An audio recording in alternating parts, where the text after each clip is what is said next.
Adjust the trigger screw down or up to fully engage the soft close panel actuator and check for smooth operation.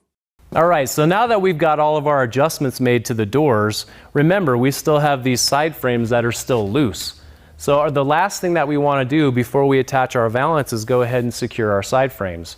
I know that for the most part, this door is always going to be opened, these two panels moving over these two panels. This is how I go outside, right? So most customers are concerned about the way this door looks as it meets this side. And when this shutter is closed, they're also concerned with how this shutter panel meets this side. So if we can kind of align our side frames to meet the action of this door, I think we'll be able to satisfy more customers than not. So let's go ahead and take that option. The side that we're going to focus on first is how the front panel meets this side frame. And what I'm going to do is I'm going to kind of move it over, and it looks like I need to move the frame with my hands a little bit. You can see the gap that's created until I push the frame into place. So once I think I have it in just the right place with my hands, I'm going to open up the door. So let's get this one started without really attaching it to the wall. Try this again. We'll move it over. I'm going to adjust my frame so I have a nice gap. Hold it in place and go ahead and lock this one down.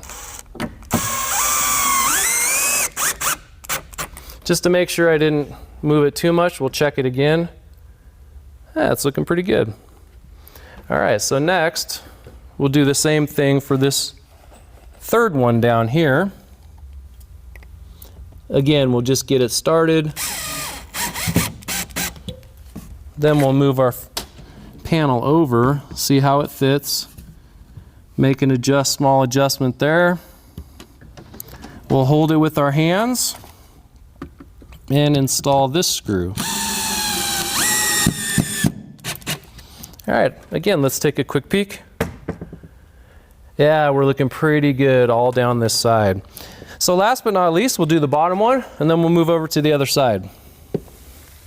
All right, so let's again get that started. Move our shutter over.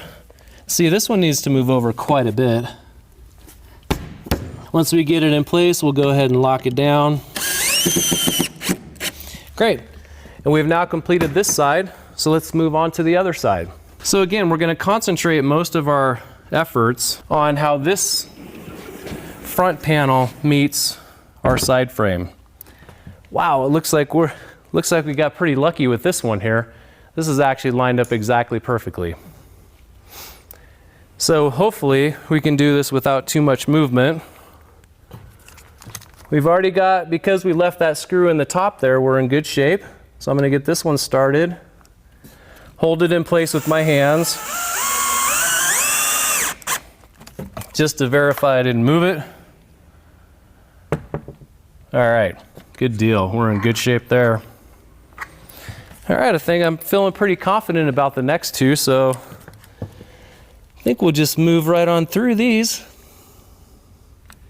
Hold it in place. Excellent. And got a couple more to do here. Now I've done two in a row. Let's take a quick look.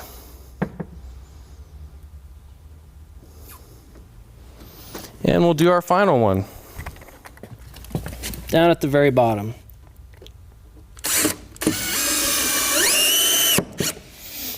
All right. One quick check. Yeah, that's looking really good there. Let's move our back panel. So this is one of our panels that never really moves. And boy, how nice did that turn out? Great even gaps on both sides. That's exactly what we're looking for. There's one adjustment that I want to show you. That's usually something that's almost mandatory when you work with a bypass unit. And that's adjusting the friction brakes. Remember, when we put the hardware inside the track, we put a friction brake. The friction brake helps us when panels move too freely. And what you're going to find with a lot of these systems is, I'm going to loosen up this friction brake a little bit. So I want you to see how easily these doors move. I mean, they roll very easily on their own. And what we like to do is, you know, if I move my shutter to this side frame, I want it to stay in place here. I don't want it to move away on its own. And if my top frame is even a degree off level, this shutter door is going to want to move. In order to tighten up the friction brakes, I'm going to spin them. This would be counterclockwise.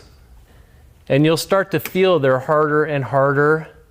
But look at how much tension now I've put on this door.